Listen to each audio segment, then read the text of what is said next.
good evening, this is Hound Dog Steve coming to you on the 5th of August, which is a Saturday evening. And this is a kind of funny little tale which I'd like to tell you about, but maybe not so funny. It's a funny in an interesting kind of way. And dare I say it, in an I told you so kind of way. Okay, so our story starts out in Montreal, Quebec. And let me just read you these couple of little pieces and we'll take it from there. Okay, so here we have the story in the Globe and Mail. This is February 22nd, 2017. Dennis Coderre's needless test of Canadian tolerance. So what happened is this was in the wake of Donald Trump's immigration ban, which was ultimately struck down by a superior court. Dennis Coderre said he declared Montreal as a sanctuary city for refugees.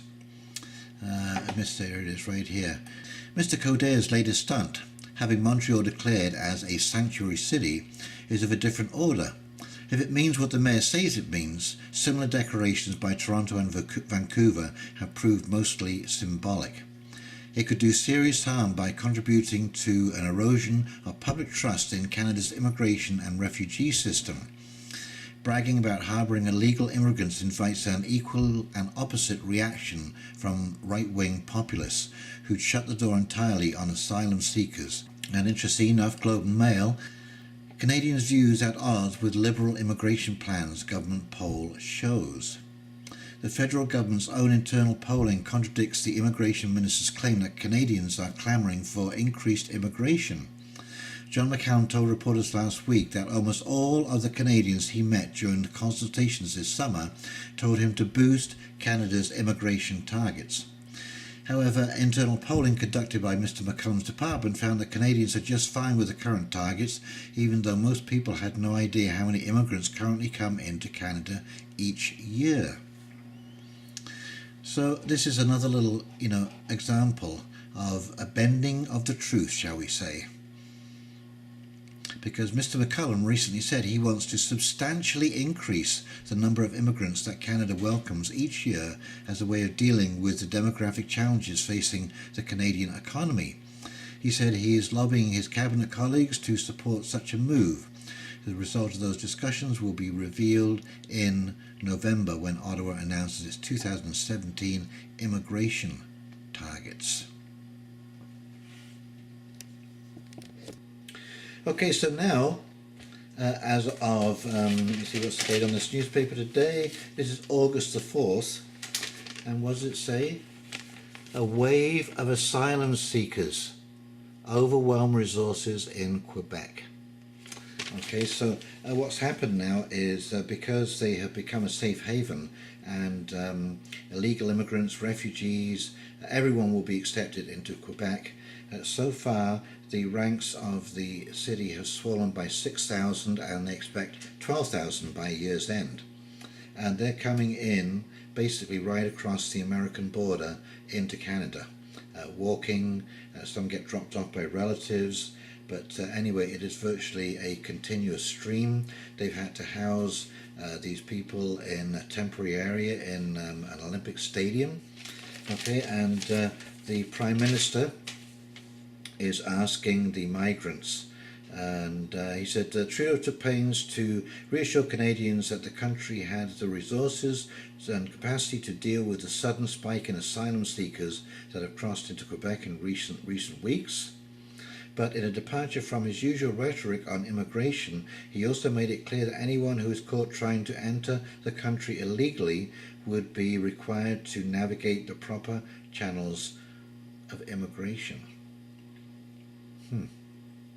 What does that sound like? So here we are, a complete turnaround, and of course I said in my predictions, in the New Year predictions, that this would be a huge issue. And don't get me wrong, this is not a racial issue.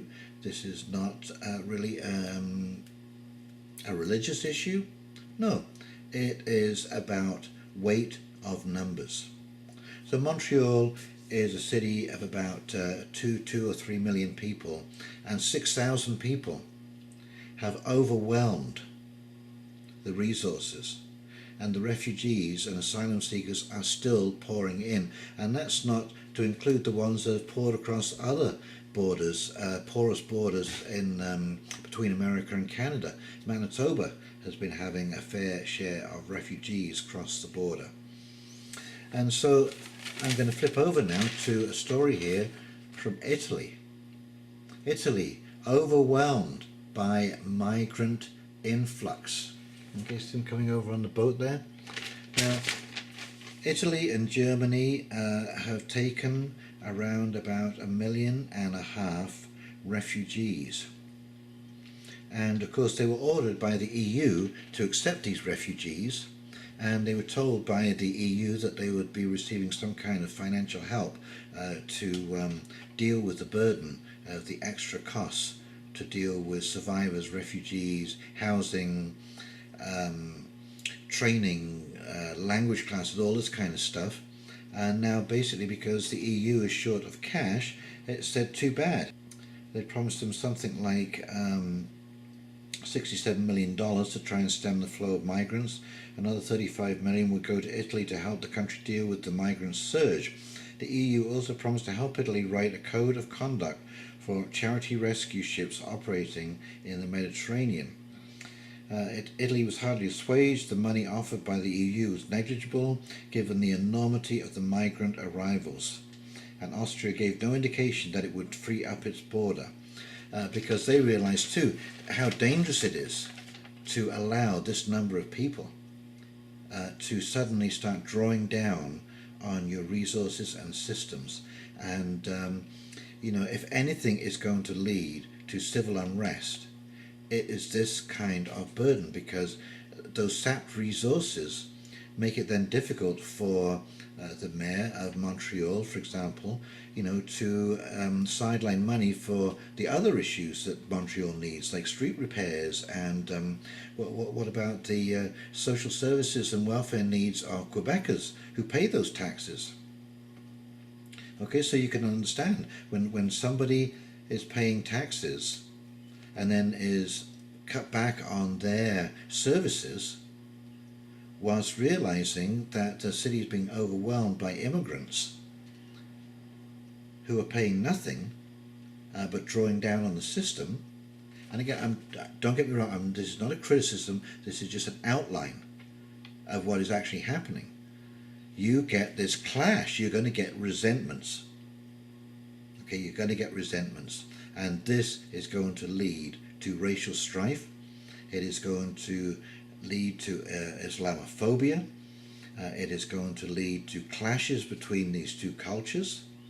It is going to force the Muslims to become more insular, because they will be frightened of being singled out in society.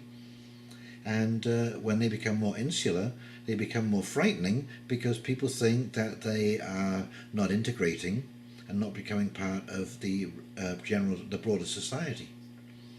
So this is what they mean by the road to hell is paved with good intentions. Yes, the intentions were of the highest order, but might I remind you of the horrible, horrible situation in the South Pacific during the Second World War. And there were ships that were torpedoed or attacked by plane and went down. One story I recall was the ship went down in such a way that half the lifeboats were lost.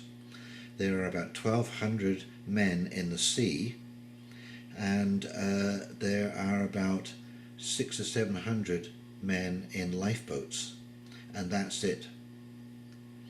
And the captain gave the order to chop off the hands of those that would try and climb into the boat from the sea or try to capsize the boat. Now that is what happens when you get to that desperate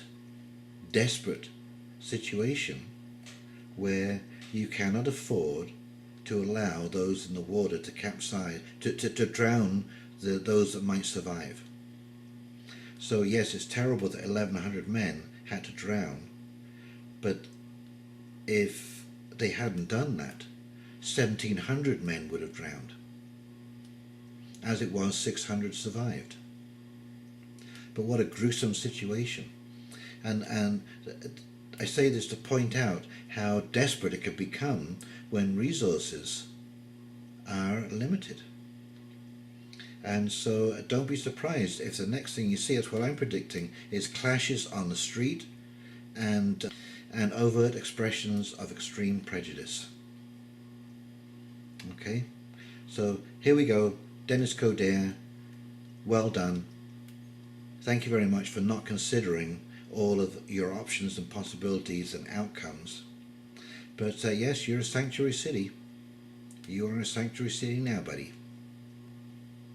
Okay, so that's my first little story for tonight. I hope to do a couple of other videos about other issues. But anyway, that's it. Please like, subscribe, share, and join the conversation. Comment. We love to hear your comments. They really are stimulating to scroll down and see some of the interesting things that my viewers have said. Okie dokie. Well, you have a great evening. See you now. Hound Dog Steve, signing off.